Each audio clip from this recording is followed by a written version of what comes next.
One. All right, we're officially on. Welcome back to the yoga chat, everyone. I'm so excited to be here. Hi, May. Hi, Hi, Montana. Hi, Mom. Mom. We always giggle, Deb. We say that our moms are the only people that listen to us, and then it just stuck. So now we say hi to Barb and May. What's your mom's name? I don't even know. Peg. Barb and Peg. Those are some mom names right there. They are. So our guest today, I'm so thrilled. I could just jump out of my seat. We have the amazing and the beautiful Deborah Abrams. I already feel like I'm getting emotional. I was like gonna say your name. I'm like, oh, I feel like I'm gonna cry. So little back Oh, first. Hi, how are you, Deb? I'm well. I am well. Thank you. I'm so happy to have you here. So just a little bit of background before we dive in. For anyone that listened to the first episode, I talked about Deborah. So she is my yoga godmother, as I call her. I should call her my yoga fairy godmother. I just came up with. Ah. So yeah, I started practicing yoga with Deb because she has an amazing daughter named Rowan who danced at the same dance studio as me, but I think she's like 4 years, if not more years younger than me. So I came back from school one summer and I was teaching privates to, a bunch of girls at the studio. And Deborah was like, hey, you want to barter? You can come take yoga in my garage and invite your friends and you can teach dance lessons to Rowan. And I was like, yes, let's do that. And it changed my life. So that's just a little tidbit. And back then I said to Deb too, that summer, I was like, I want to do this. I want to get certified. And Deborah was like, great, amazing. But you literally just started your getting a degree in dance. You've just been there a year. So like focus on that and then see where life takes you. And life ended up taking me the yoga route, which is amazing. So yeah, that's how I know Deb. And May is just getting to meet her for the first time in person, virtually, but live, I guess I could say. But I was wondering before we got on if May knew that she actually follows her on Instagram. And before we started recording, May was like, I just realized that I follow you on Instagram and you kick ass in your clothes. And I was like, she does. So we'll she was definitely. the first person I saw do, it was like three-legged dog, walk your hands back to your foot, standing split Shiva. And I use that all the time in class and everybody like loves / hates it. But now I'm talking to the Shiva squat queen in my humble opinion. So I'm very excited about it. Yeah. Oh, I Deb's like class. that. Shiva squat queen. I like that. Yeah. You're their yoga fairy godmother, Shiva squat queen.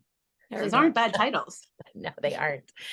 I was trying to think of a way to describe Deborah's class. She is by far my most favorite yoga teacher in the entire world, ever, forever, and forever. And it's funny because since she was like my first yoga teacher, it's like bittersweet that my first yoga teacher is my favorite because it took a really long time to find other teachers that I resonate with, even like slightly as much as I do with Deb. And I know I'm not alone. If any of her students listen to this, they're gonna be like, yep. So I was trying to think of a way to describe her classes, and the best description I could think of is that one, her classes are like dessert. They're like dessert that kick your ass. And two, have you guys seen that meme where it's like, I don't know how to explain this, but October, 6 p.m. and Thursday are all the same. And I was like, and Deborah's classes is October, 6 p.m. Thursday, Deborah's classes. I don't know how to explain it, but they're all the same thing. So They're all good vibes. yeah, exactly. It's just like the coziest, like I'm done with the day, but like it's not time to go to bed yet feeling. So, Oh. and it's been too long. I can't wait to be able to take your class again sometime soon. So, with all of that being said, let's talk a little bit about yoga. So the first question and the last question that we ask everyone are the same, and then everything in between differentiates or just depends on who the person is. So, first question that we always ask everyone is, "What's your zodiac sign?" Oh, I'm a Taurus. Oh, I actually don't think I knew that. When's your birthday? May 3rd. Oh, fun. Yeah, I'm a land animal. Love it. So, just to kick us off, will you tell us a little bit about yourself, your background, who you are, where you come from, all that fun stuff? Sure. Well, first of all, I am super honored to be on your podcast, and I'm so proud of you. Oh my gosh. I'm like, I could cry. You're talking about crying. I could cry because I'm just sitting back and watching. I'm eating my popcorn, watching you grow and grow. Everywhere you go, wherever you are planted, you grow. You just have exponential growth. And I love watching it happen. It's such a joy. It's such a joy. Okay, so I'm a mama of three. I have a 23-year-old hockey player, college hockey player, a 19-year-old daughter who went through the whole dance thing, as you know, and she is a sophomore at University of Arkansas. And woo, big suey. And then we're back in the rabbit hole with my 8-year-old son, who's in taekwondo and hockey and flag football. So he keeps us very young. And we're working all the roles with him. So anyways, so yeah, and I've been married 25 years this past October with my love. We met in college back in Canada. We're both from Canada. And we went to Laurentian University. We're way up north in Sudbury, Ontario, where you had to plug your cars in to keep them heated so that the engines would not freeze over. Oh my Yes. gosh. Oh yeah. Yeah. So lots of fun times in the great north. But yeah, we moved to Texas. We're here in Texas with our family. And I fell into yoga with my first. All three kids are born here, by the way. So after Christian, my first was born, that's when I found yoga. But that's and I'm like a yoga teacher and full-time mom and manager of the family and all the things. So that's where we're at. Yeah. So, did you have some sort of like other fitness practice that you dove into first that led you to yoga, or what ultimately led you to yoga? It's a really good story, actually. And it's not far-fetched because many people fall into yoga through the physicality of it, right? Not the spiritual aspect of it. And so Christian, my firstborn, was 6 months old, and I would take him to the gym for a mommy break, and I would just go on the cardio machines because I wasn't into weight training or any of the classes, all the group fitness classes. And so I started getting into cycling, and the cycle instructor didn't show up, and the front desk girl that was helping me, she's like, well, there's a yoga class that's about to start. And I'm like, well, I'm sick of cardio. And I'm like, okay, I guess I'll try yoga. And so, and she brought me to my knees. Like I was still a new mom, right? So everything was still trying to gather and come back together strength wise. And when you're a new mom, you are super emotional still. You have still all these hormones running through you.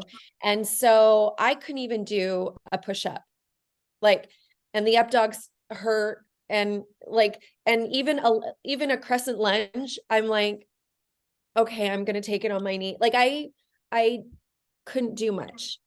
But when she took us to our back in Shavasana, I started crying. I'm like, what is happening? Like, why am I crying? And I was hooked. I'm like, well, I don't know what it is, but I'm going to come back to it because it challenged me. So it was mostly physical, the physical challenge, still an emotional element to it where I would question the spiritual aspect of it. And every class I would stay and linger. And because I thought she was this, like she still is, this goddess queen. And I would just ask her questions and she was completely relatable because she also had young kids.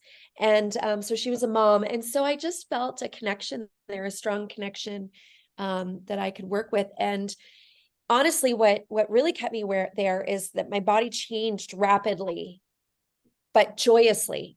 Like I took joy in every step of it. So it didn't feel like when I look at the workout floor, it's like, ugh. But when I woke up every day and I thought of yoga, I'm like, I wanted to go. Like it just, I had this huge draw. And so one day she just asked me, she goes, okay, you ask all the questions, you need to go through teacher training. And that was 24-hour fitness. And so that was Beth Shaw's Yoga Fit. And so I went through Beth Shaw's Yoga Fit, and I went through the, what is it? The ACE, or no, it was AFA. It was the AFA where you got, the well-rounded group fitness teaching certificate, And so then I started teaching at 24-hour fitness, but scared to death. Like I would take all the classes, all of her classes. I would even go to her, she would teach at a martial arts studio and at night, and I would go to the martial arts studio and I would take her classes and I would write all the notes down and everything. Even though I had my I was so scared. And so I got the bottom of the barrel of, of what classes they were, giving me to teach. And so it was one class a week and it was a nighttime class. And when you have a baby, it's kind of hard, but I didn't care because I wanted to learn, and and the more, and this, the more you get under your belt, like the teaching hours, the better you get. Like the fluidity in your voice and your cueing and all that. And you have to stumble and fall every class to learn about yourself, about how you are a teacher, right? To other people. And so I would teach one class a week, and I would just I prepare for that one class. And anyways, did I answer the question? I keep going. Yeah, no, keep going. This is what happens to us all the time. We just keep going because we have so much to say. So I'm just going to tell you the story. And so it wasn't enough, ladies. It wasn't like I was insatiable. And so I would there was a group, I don't know if it still exists. It's like Dallas Living Yoga or something like that. And they would bring workshops to the Metroplex.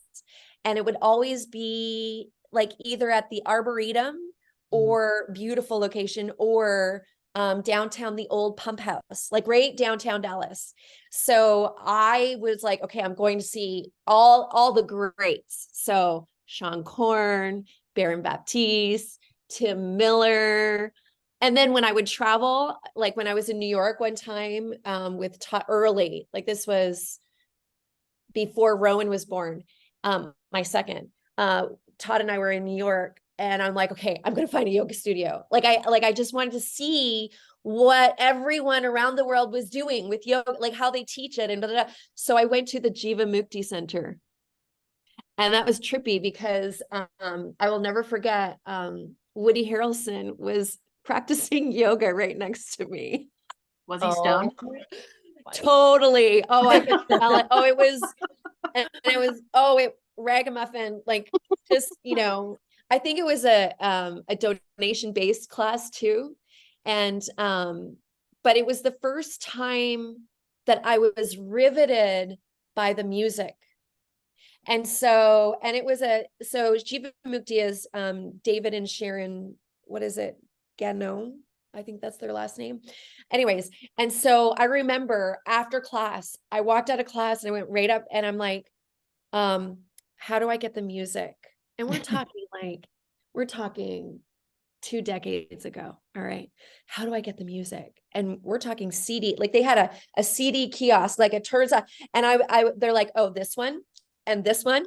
And I'm like, okay. So I bought all the CDs and then I burned them onto one, like I made my own playlist and I burnt, like we're talking way back. And anyways, I knew music was everything. And then I just started falling in love with different aspects, how it made me feel. And I have all these teachers, like how they use their cueing and everything. And I just couldn't get enough. I couldn't get enough. And so teacher training fell in my lap because Yoga Fit wasn't enough.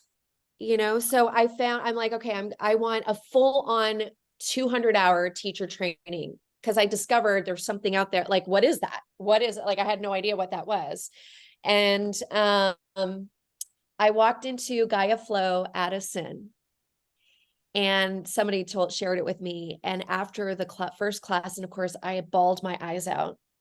And I will never forget, Andreas, he put his hands on my shoulders, and I was sobbing in Shavasana. And he goes, take a breath, Deborah. And I'm like, okay, your voice alone. Okay, I need to ask if they have a teacher training. And so when I walked out, they're like, do you offer teacher training? They're like, yes, we do. We're about to do our second. So they only just started. I'm like, I'm doing it. I want whatever you're scooping up, serving. And so I did. That's when I started my 200-hour and learned all, like, what's the yamas and niyamas? What is all this stuff? And it was so cool because it just taught me that yoga is like, it's never ending. There's so much to learn, right? Yeah. No matter how many years teaching I have under my belt, it's always amazing how much I still gain after each class. Anyways, so I did my 200 and I did my 300, and I just kept, evolving around close to my home, like finding studios to teach and share my love. And I became a master trainer for 5 years in a row. I led YTT because I was so passionate about it.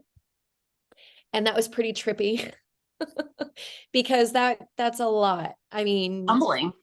it's very humbling and really cool. Like I didn't think I'd cry so much with each session with my whole group. There's so much passion in it and a lot of hours. So hats off to all the leaders of the yoga world who are sharing this knowledge and hunkering down with 200 hours with like a group of, 10 or 20. And we had large groups, like it was, and you want to keep it personal too, right? So that was a challenge, but rewarding. Yeah, rewarding. So did I leave anything out? I don't know. No, but I have a million questions and they're all just like brewing in my head. Yeah. The main one is pre-yoga teacher training, when you were doing all those classes and going to all those different places with Baron Baptiste and Woody Harrelson, and what was your takeaway on, like, what do you have one specific class or moment or teacher that was like, it just blew your mind, it was the best thing ever? And then on the other end of it, did you ever approach any classes, teachers that you were not that into, and why? I remember in LA, there was this class. I think it was called, it's not a yoga 6. It was like hot 5 or something like that. And the heat was so consuming and there was like very little vinyasa. And it was humbling for me because I like movement, vinyasa, right? And I've done Sunstone. I would, even during my teachings, I never taught for Sunstone, but I would go to Sunstone just to have that unique experience. Because it's based off of what, like the standing series and the seated postures. What is that practice called? I'm having a brain fart. Are you talking about Ashtanga? No. No, it's not Ashtanga. Ashtanga, it's not in the heat, Uh, yeah, Ashtanga isn't really, I mean, you don't want a cold room, but you don't, not like that hot. yeah, because you work with your internal heat, the Ujjayi breath. You build the breath from the inside out. Oh my gosh, I can't believe You're not talking about Bikram, are you? Thank you, Bikram. Oh my gosh. Okay, so I went to Sunstone. It's kind of like that. They've evolved too. They've added since then lots of vinyasa classes, and teachers can have autonomy and build their own. But I remember going to a Bikram class, and see, I'm telling ladies, it's the only one I ever took because it made me feel so like I couldn't do it. Like how the teacher cued, it was very militant. Mhm. And it just like, it made me feel less than every step of the way. And I ended up feeling, there's a difference between having edges in your practice and moving with compassion and grace for yourself so that you can move through it. Versus someone making you feel like you can't even do that. Like it's just like just bearing down on you. And I sat in my car for 30 minutes and did not leave the parking lot. I'm like, I am never doing that again. And you don't want that. Like you want it to be edgy enough to where they feel challenged and that they have that power inside of them. And if you can clinch that inside of, these beautiful humans that come to you, then they will come back. They will come back with it's like, I felt my power. Whereas leaving them feel powerless, right? Like they can't even tap into anything. And then they feel wasted. And then they feel like, it's like, okay, I can't even do life. Yeah. But when you leave a practice, you should feel like you can conquer just about anything, right? So that's the opposite, right? So that's, that's someone that didn't answer. It's like, okay, I will never go back to that again. And then the positive side, I was in California and the heat was so uncomfortable, but the teacher, and I can't remember his name right now, he moved me in such a way that I gave myself permission to do the opposite of what I'm used to, which is flowing and flow, one breath, one movement. But the heat is so strong that internal and external, like you can't possibly do that. So you're like moving statues, and he encouraged me and the group, okay, just feel movement just by way of breath. And it's like Niagara Falls dripping off of me. And we come into down dog and it's like 5 breaths. And then he moved us into a very short sequence, but I felt like so powerful. Like, okay, I can stay. I can just stay. And the words that he used were encouraging and magical, where I felt like I still even though we were all doing the same thing, I felt like autonomy. It's like I could just like a warm, nurturing blanket was around me, and I was safe in this safe bubble to stay, even though it was effing hard, like effing hard. Like I was dying, but smiling at the same time. Right. Yeah. And then, So they were, and then one more, and then Peter Barnett. I do remember Peter Barnett. He, he also has a Thai massage background. He works for, or used to, the big yoga chain in California, Yoga Works. And he also worked at Black Dog Yoga Studio in the burbs somewhere in California. So I'm like, okay, I'm following you. So it was this strip mall, and it was one long like room with all these windows. And it's like you had barely anything next to it. There were no mirrors, and there was no room between mats. It's like, hi, how's it going? And it wasn't a lot of heat, but you didn't need it because like we just started dripping. It was so powerful. And then when I was in child's pose, and he came up to me, and he has a Thai masseuse background, and he put his thumbs right, like just gentle pressure points in my glutes and I'm like, oh my gosh, okay, I'm doing, and all I could think of, because I'm a teacher, right? I got to learn that adjustment. Because my hips just went, like, were able to relax. And then my lower back, my sacrum, I call it the grumpy old troll, around, well, because our lower back, it tenses up with poor posture. Like we don't even know it. It's like, oh, why is my back?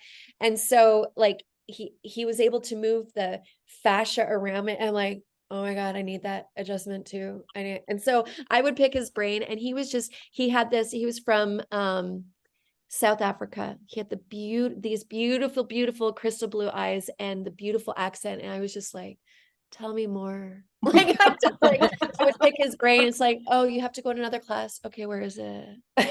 Follow you. So yeah. And then my most recent influencer in my practice, just when you think it's like you've I've been teaching for so long and a student for so long, I fell in love with Laura Heinemann, with the lit yoga method. She created it because she's a physical therapist by trade. And she developed this practice from her own experience in the yoga room. And she just was thinking, well, what if I were to add these, PT moves and the PT thought process and infuse it into yoga flows where it makes sense? Oh my gosh. And she has so much fire inside of her. She lit me up just when I thought, okay, who's my next mentor? Not that we look for one, right? We don't look for one. It just happened. It's like, that is what I've been craving. I've been craving more knowledge on the human body in yoga. Mhm. How can I learn this and infuse it to where it's not separated from the spiritual aspect? And she did it. And I'm like, oh my God. Okay. So I paid another 200, like however much money for a 200 hour. And then I did their branch offs, like workshops of the upper extremities and lower extremities. And because, you can never have enough, right? Enough knowledge where you feel empowered to help just enough them move on their mat where they feel empowered, they can make a decision and feel good at the end of 60 minutes, like they actually took care of something physically and spiritually. So anyways, there you go. I wish everybody could see how big hand gestures you're using and how passionate you are about all this, because I love how you've been teaching for, what is it, like almost 20 years now? And you're still just like so excited by it. And it's great because I mean, I haven't been teaching nearly as long, but when I first started out and we were teaching all these classes, someone was like, you're going to burn yourself out. You're going to get so tired. And like, I still, every day when I go teach, I get super excited to be there. And it just makes me happy to know that you've been doing it so much longer than I have. And you're still like a wacky scientist in the laboratory, just like so excited about it. It's great to watch. Well, there's just so much that we don't know. You don't know until you know that you know. Yeah. And so just when like I've reached, like I feel a little stale, like just when I'm starting to feel like maybe when I wake up today, it's like, oh, like just when I feel maybe I don't feel like going to teach, I get revamped by like a new I don't know, transition or whatever that I saw, like another teacher or whatever. And I'm like, okay, I haven't done that before. Like just when you think you don't know it all. Yeah. Yeah. And it's good to realize that. It's good to know that you don't know. You really don't. That's why like my ongoing mantra as a student is the road less traveled. It's like when you're in your practice, it's like, how can I make this feel like I've never been here before? So like the breath, making it longer or shorter, or making the moves quicker or slower, or making the holds a little bit longer to where it's like you're about to fall out and then you move, like there's always somewhere to go that you've never been before. So true. I have so many questions too, but I think one of the things, if I think way back to the beginning when you were talking about the experience of your first class, so many people that we have talked to, if not every single person that we've talked to, it's like, it's so similar where it's like, it was so hard. And everyone says in their own words, like, I can't explain it, but I had to keep coming. Like I had to keep going. And it's just fascinating to me. So Deb, you're our, I think 10th guest. I can't remember, but so that's 10 people that have been like, we can't put our finger on it, but we need more of it. And I think then fast forward to who's your newest inspiration? What's her name again? The lit method? Laura Heinemann. Yeah. Laura Heinemann. So she, I feel like, is kind of, from what I understand, which I can't wait to look more into all of that, kind of like creating a roadmap of like, okay, here's what's happening in the physical body. And like you said, connecting the spirituality, which is what is hard to explain, that connection between the two. So it's fascinating that like where you started was, you know, where so many other people start. Like, I don't get it, but I love it. And now you're at a point after all these years of like research and love and passion and drive and inspiration, you're like, I'm finding this method that's putting those two together so that they're not separate, so that we can, in our own way, start to formulate like what it is that's actually happening in this amazing, I don't even have words for it, practice that we call yoga. Yeah, it's just like when you invite people to church, all right? Like when you invite people to church, they sure somewhere along the way they've heard stories or from the Bible or maybe they're not Christian based, maybe stories from, it's just like traditional stories that are being passed down, right? Whatever spiritual truth you come from. It's the same with yoga. Yoga came from somewhere, right? And we hear the stories through the yamas and the niyamas, the 8 limbs of yoga, and the sutras, and someone's going to tell a story from the sutra or whatever, and you get to interpret it how you hear it. Like it's all up for interpretation, right? And yoga is meant for everyone. It really is.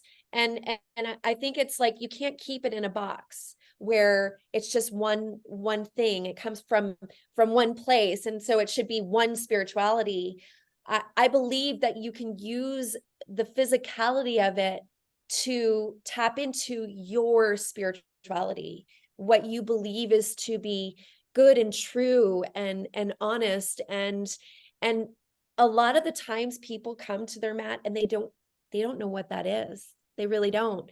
And you as a facilitator, you get to watch them open up. You get to watch them like crack open doorways to that avenue. And no, they don't, it's like, I don't know. I don't know what's happening to me, but I'm feeling good.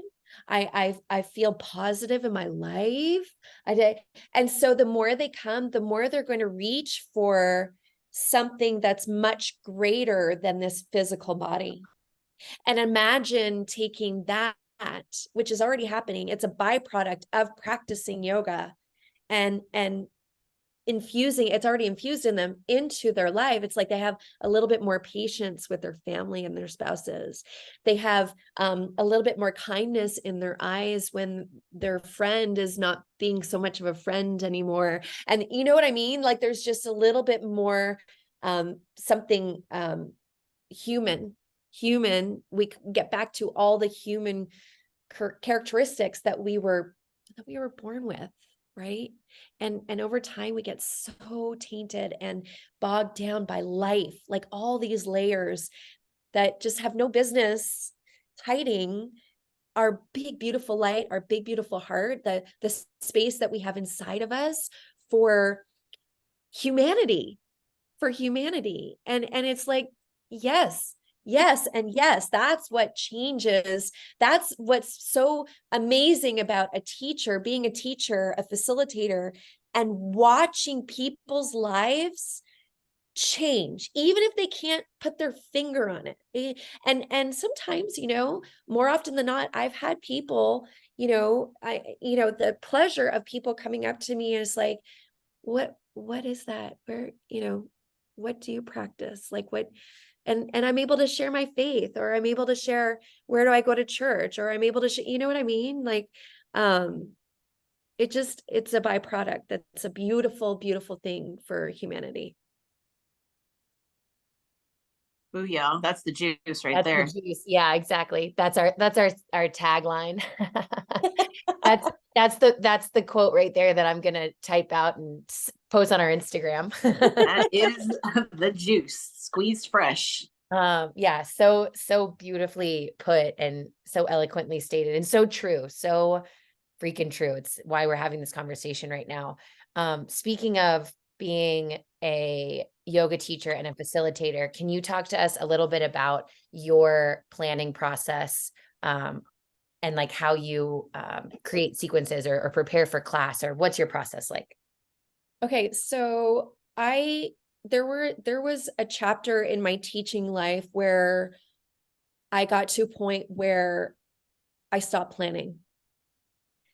I stopped planning. I'm very big on theming and pulling in purpose to what it is that we're doing, like more than the physical, right? And so the elements are, I get my theme, then I do my playlist that reflects the theme. Okay. And then I envision how we can pull it out physically. And there's always going to be, bookends of your practice, like setting up their sacred space, giving them that little bubble, that little time just to observe what they came in with. And theming it, and then pulling in a theme, their mantra, what they can reflect on throughout their practice. And then the end, closing them down in a safe, sacred space to where they're marinating in all that electricity that they gathered throughout the course of 60 minutes. And they're able to, in stillness, feel that release. Whatever the release is, like heaviness in the brain, heaviness on the heart, heaviness in the body, like they might be feeling like they're in the Dead Sea and they're floating in salt, right? Like they're weightless because their yoke was just lifted off of them. Like they've carried it for so long, and it may take a few practices, but they finally is like, oh, they get that release. And in the middle is the meat and potatoes, where you're kicking ass and taking names, and and you're bringing levity. Levity is like the magic sauce, right? You bring levity depending on what practice it is, but we're talking about power flows and vinyasas, right? Right in the middle of the meat and potatoes, you just like, you serve them up a big whooping, and then you bring in some levity, right? And they're all smiling. It's like, yes, we can. And they're, and I'll have them turn to each other and it's like, give each other a wink and a nod and tell each other they're going to be okay. So they feel like they're not so much alone. And then I bring them back to the breath, make the breath louder, make your neighbors hear the breath so that they feel that they're not alone. They're in this freaking big lifeboat together, and so I went through a chapter of my life, where my teaching life, where I wasn't planning, because it was just so fluid. It was so like, we were rolling with it. Right. And right now I plan the snot out of everything. Like I'm back to to notes and like everything. And I, mostly because I can't remember a damn thing because I'm older. Thank you, menopause. Thank you, menopause. But it's okay. It's just like life. It's like you're evolving. It's like I can't remember how, like, my memory is not what it used to be, kind of thing, right? On the fly. So I recognize that one day I'm like, all right, I'm back to writing down notes and putting my flows together. And like, I'd always have a plan in my head, but when you're teaching so long, you can connect it easily on the fly, right? But right now I'm just, no, I'm back to taking notes and planning out my classes, but it will always be the same. It's like, you have the beginning bubble where you get them set up, and you have it's like setting a table for dinner, right? You take so much care in the practice of, it's like meditative, right? The tablecloth, the candles, the dishes, like fine dining, like think of Thanksgiving dinners or Christmas dinners, right? And then you start to open, like, it's a good healthy warm up that would reflect maybe some of the things that are going to happen in the meat and potatoes. Like if you're doing bird of paradise in the big flow, then let's make sure that external rotation is warmed up. Let's make sure the quads are fired up for that standing balance challenge, and the glutes are fired up. I call them snoozy glutes. Like, all glutes go snoozy. Like, you got to fire them up, right? And so, and then heat them up and get that breath heated and everything. But it's not just breath. It's like, the large muscle groups. So everything has a rhyme or a reason to it, all the way to like their edginess in some of the pockets, and then bringing them down to that yin experience where they're melting and they can just close down the body from that like hype. Does that make sense? Yeah, it does. Yeah. I think it's interesting too, just like how students' practices evolve, or how our practices evolve as students. The way that we show up as teachers is obviously going to evolve too, especially when you've been doing it as long as you have. So I think what you just said for myself is a great reminder. In the beginning, I planned like every single thing to a T. And I would go on actually Instagram and look at Deborah's sequences and be like, okay, I'm just going to teach that because I don't know what I'm supposed to do.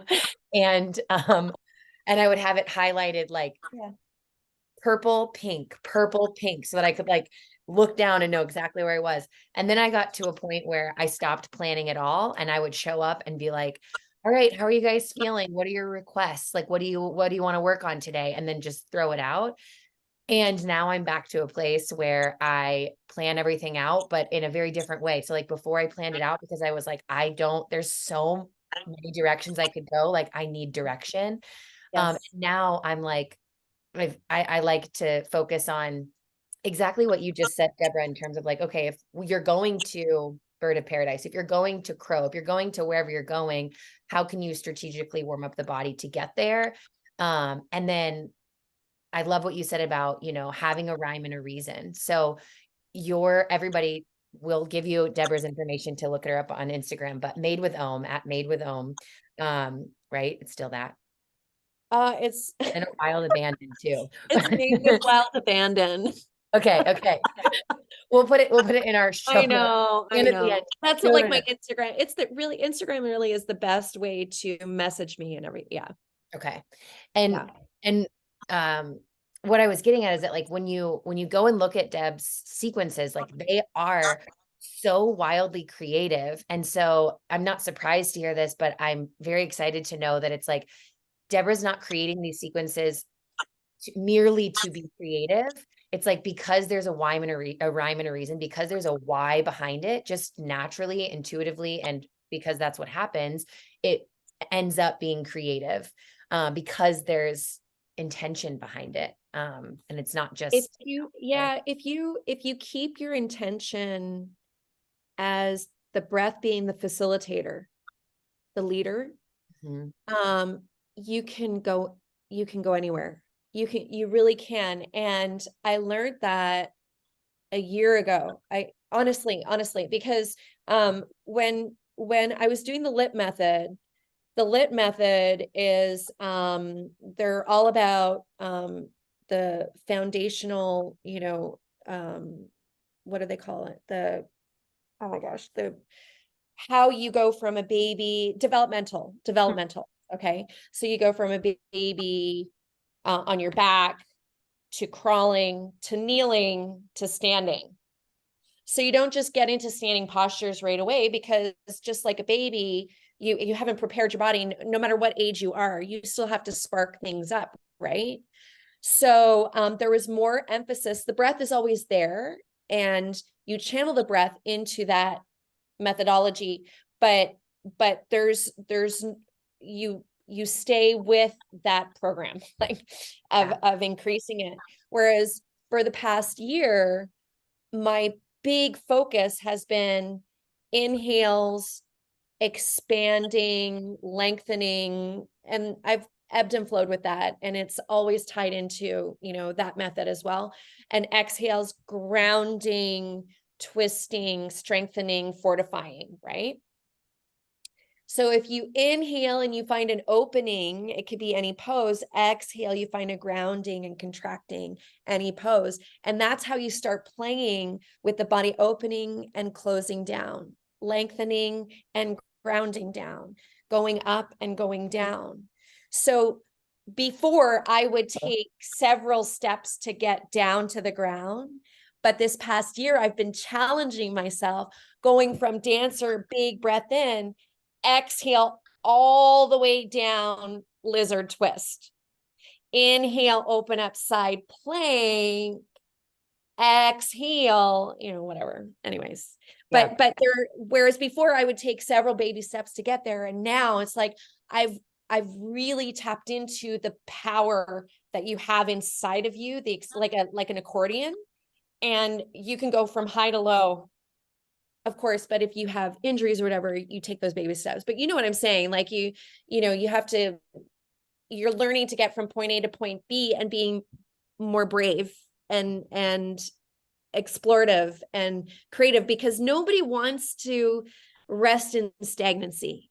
Stagnancy is the killer of all creativity. And so what I'm getting at is, being a student, I've learned so many different disciplines, methodologies, like yoga, Bikram, Baram Baptiste power yoga, and Ashtanga yoga, and like in extreme heats and to no heat at all, and yin where there's no heat and you're opening up your body with no heat and you have blankets on top, so I think that if you're able to keep exploring, and instead of saying, no, that doesn't make, well, try it out and see if it makes sense. Keep trying it out. And so 2 years ago, I would say dancer pose to like twisted lizard. What? But now I'm like, bring it on. Like, I'm like, my breath is way bigger than it used to be.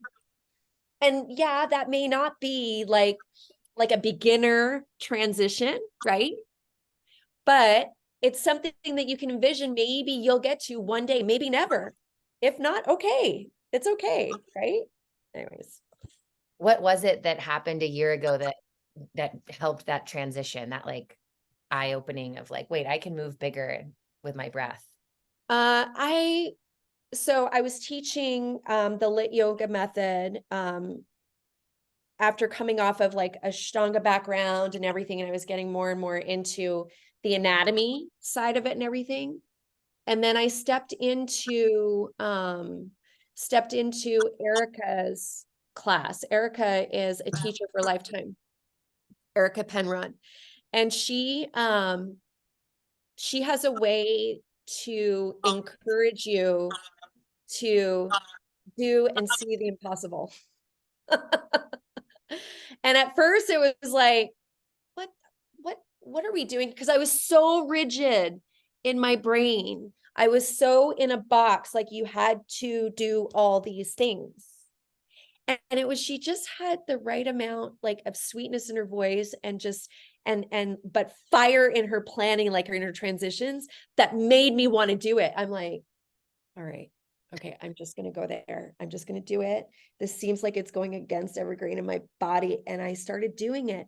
And the more I practice that way with my lit training, because if I feel like I'm like wonky, I'm not going to do some things, but while keeping my body hugged in towards my center, towards the spine, I was able to find that expansion, drop in, drop out, move, breath by breath. And a lot of people, oh, it's too fast or whatever. But in my brain, I wasn't moving fast because I was moving with my breath, no matter what the pace was. And every practice is going to be different, because every time you come to your mat, and I tell this to, my students all the time, this is a unique practice every time you come to your mat, because you will always have a different baggage that comes with you.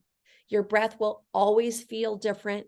Your body will always feel different. So you should never, like, comparison is the thief of joy.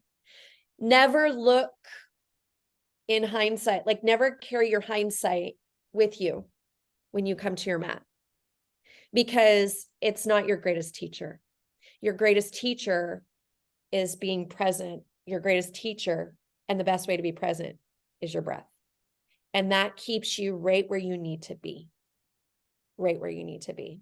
And so, yeah. And so that was at Lifetime, and which I teach for now. I teach at Lifetime, and I love it there. There's so much diversity, and I feel like I'm able to reach more people, and you just need a change, right? You need a change of scenery, and just, it's been a beautiful ride with them. I've been with them for a year now. And that was challenging for me because Lifetime teaches with like with the breath. Lifetime teaches with the breath, and it's always the breath. Always the breath. Anyways, yeah. May, don't you want to take her class so bad? I do actually. So I always ask, I have to ask, do you have any fun yoga bloopers from teaching or from a student in your class? What's like the first thing that popped into your head when Well, I she said already yoga knows. blooper? She was just like, Yeah, she already knows. She's laughing. I need, if it has to do with farts, you get bonus points. Oh, well, okay. So I was gonna say there's always, okay, farts, smells, and stinky feet. Mm-hmm. And of course the yoga costumes that come and go. Which is a delight to see. It's like, yes, come as you are. And you know, like, and it's great. And there's some things that fall out while they're practicing and whatever. Okay, so having said that, I was teaching maybe a year ago at Karma Fitness, and we teach with a mic at Karma. And I was leaving the room to go get the cold towels, the peppermint towels. And I left my mic on. And I didn't feel like I delivered the best class. Okay.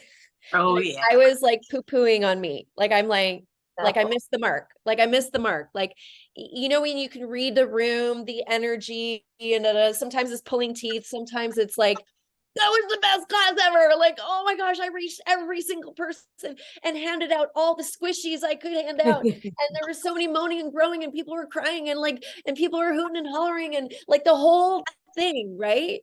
And but not this class. So I walk out and I keep my mic on, and I look at the front desk, Jenny, and I'm like, that was the fucking worst class I ever, and I'm dropping the F-bombs. I'm like, I kept going. I'm like, I'm so sad. I think I missed the mark. Oh my gosh. I just like, I'm like, I can't remember what else I said, but I was like, it was like, I was pooing on myself. Right. And, and then someone came and they're like this. They're like, shh. And I'm like, oh. And she opened the door, and every sweet soul in the room, and I think I had them in pigeon on one side when I went out to get the towels, and then they opened the door, and every head turned, and they were laughing so hard, and they were like, we love you. It was the best class. It's okay. But thank you for being human. You're not the sweet angel Deb that we thought you were. Because, you know, I don't, you know, I rarely cuss, and I hand out all the squishies. Squishies are hugs and adjustments. I call them squishies. And anyways, yeah, that was probably, that is a good one. That is a really good one. Yeah. That was good. And, you know, and sometimes I have Ryder help me, and when he's at a school or whatever. And so I had him help me with the cold towel once. And I was out, and I didn't realize what he was doing until he was halfway through the class, and he was literally chucking the towels at everyone while they're in their sweet surrender. And I'm like, oh my, and they were all laughing. And I'm like, it's okay. They love Ryder. It's fine. It's fine.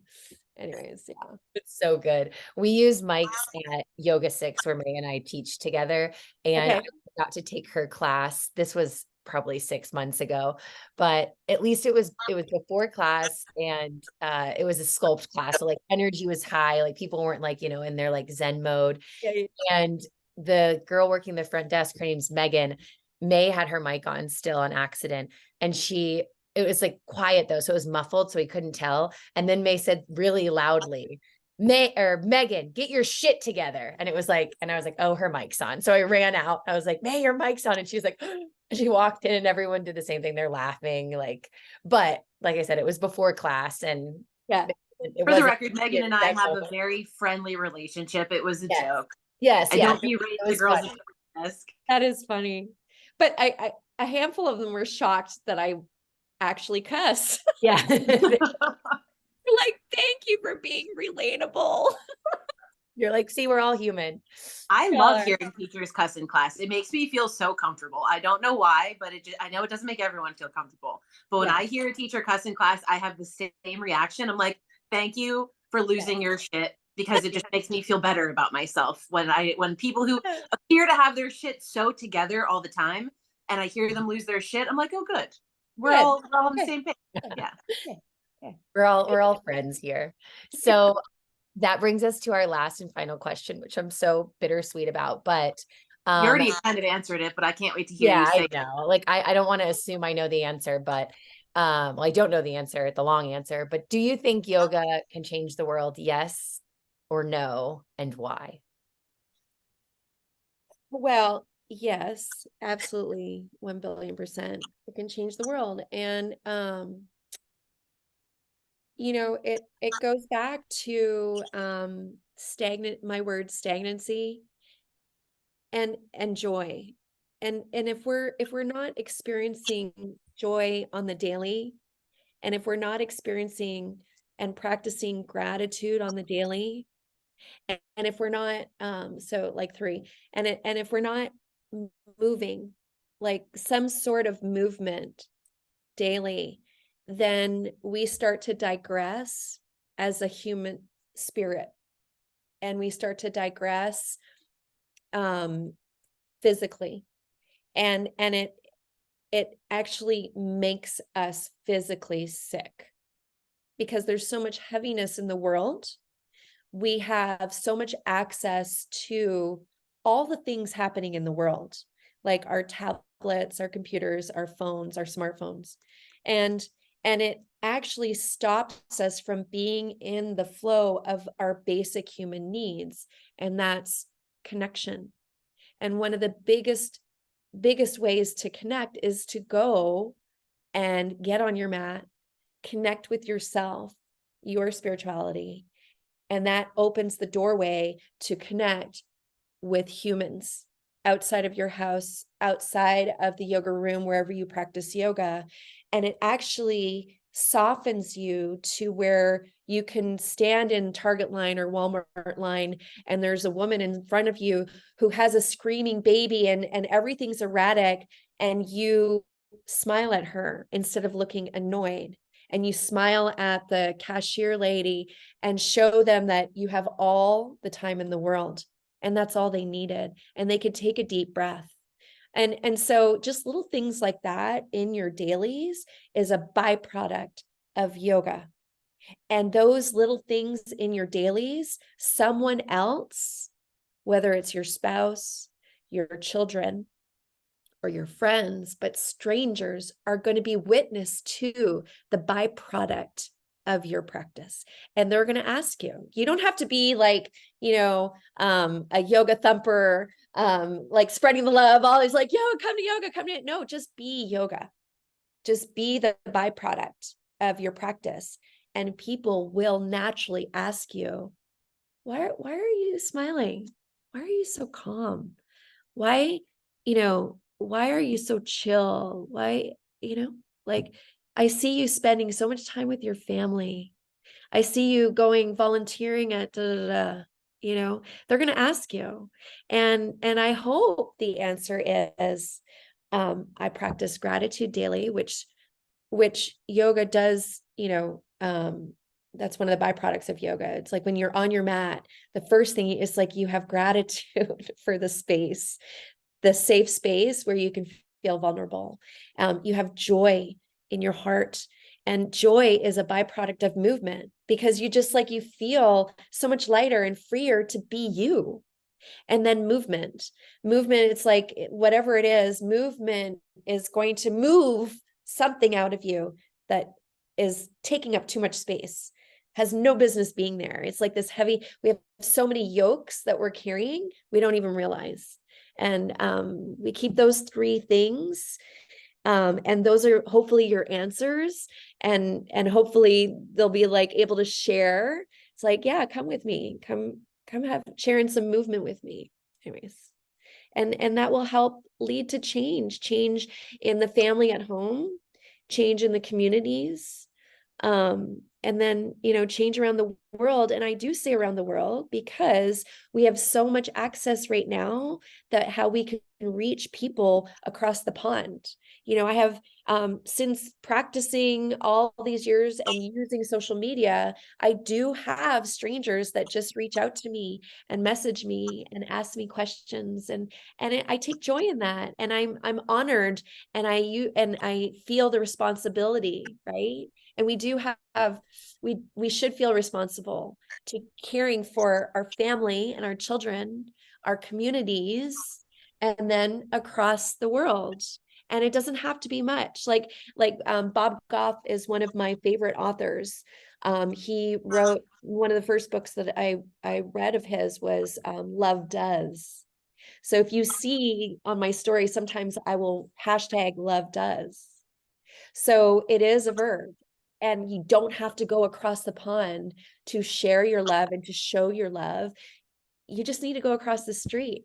When you're walking your dog, you just need to lift your head up and see the biker or the other walker and say good morning and wave. All it takes is that, and you've made someone's day, and actually you've pulled them out of maybe, just maybe, their rabbit hole that they're dealing with. That's more juice. That is the juice. Yes. All the juice. Amazing. I love you so much. Love Me too now. I don't know. Made my day. I can't believe it's been an hour. It's already been an hour. I know, it's crazy. So we kind of touched on this, but before we sign off, will you let everyone know your Instagram handle so that they can find you? Yeah, it's Made with Wild Abandon. And yeah, I do my best at answering all, messages. And even when you comment, I try to respond to every single comment. Because, I think if you're going to be doing this digital thing, keep connections. Like don't like hide behind your picture or your video flows or anything like that. Like that should be part of your why when you use Instagram or you use Facebook. Take time out of your day to answer and make those connections. Yeah. Engage. Yeah. Engage. Yeah. Yay. Well, I am going to see you in a few weeks. I don't care what they all say. My poor little dad is my poor little dad. My father he's having a second knee surgery. And the reason I bring that up is because he's not gonna be able to drive. So he just called me last night and was like, "Hey, Peanut, you can borrow my truck the whole time you're here." And I was like, oh, so I'm going to come see you. So I will see you in a few weeks. I know, May, you're so jealous, but you're invited. You can come to Christmas in Texas. One day. Yeah, one day. Well, thank you so much, Deborah. Love you. This has been a treat. And we'll see you soon. I just can't All thank you. right. I love you, girls. Thank you for having me. Mwah. Thank you. Bye, guys. Thank you.